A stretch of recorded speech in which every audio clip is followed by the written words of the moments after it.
John, thank you. And in the meantime, a 71-year-old man is dead, shot apparently by a police officer on a train in Egypt. He is the victim of the second attack on Christians in that country in less than 2 weeks. This was the scene after a bomber killed 21 worshipers in a church as they were leaving on New Year's Eve. It touched off days of rioting as Christians criticized the Egyptian government for failing to protect them, claiming they experience constant discrimination in their country. Dr. Walid Phares, Fox News terrorism analyst and Middle East expert and the author of the book The Coming Revolution, joins me now. Walid, welcome. Good to have you with us today.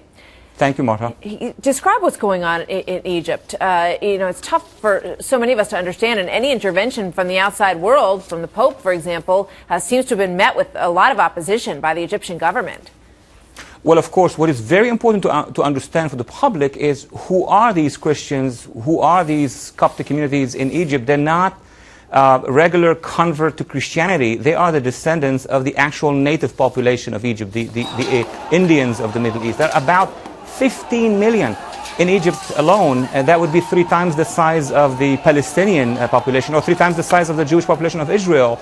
As you said in the intro, Martha, they have been persecuted over the centuries, but over the past few years, last year and this year included, they have been targeted by jihadists, by Al-Qaeda sympathizers, other jihadists, and some in Egypt believe that they may have been also outside regimes, including the Iranian regime, pushing for this issue as well. Yeah, we all know of stories of Coptic Christian families who left Egypt for just this reason.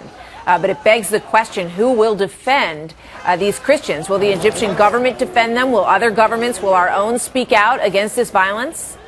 Well, number one, facts are clear. The Egyptian government, unfortunately, wasn't able to shield the Christian community of Egypt, the Copts of Egypt, now for many, many years, even before President Mubarak.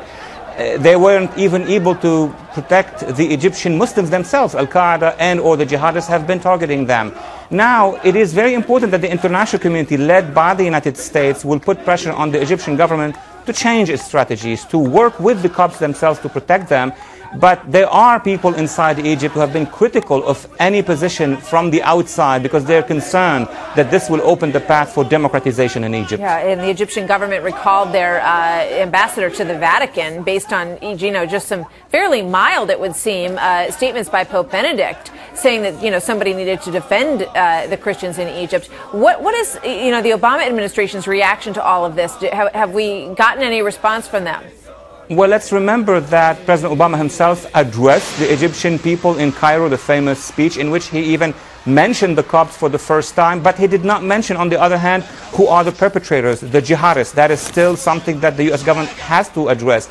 But the United States must lead an international coalition to help the persecuted communities across the Middle East, including in Egypt, and the Egyptian government must respond. They are recipient of our foreign aid, and they are, along with others, members of the Organization of the Islamic Conference, which intervened in other countries to protect Muslim minorities. So they should be fair on this one. That's a great point. So what do you see happening on the ground next there? Where does all this go?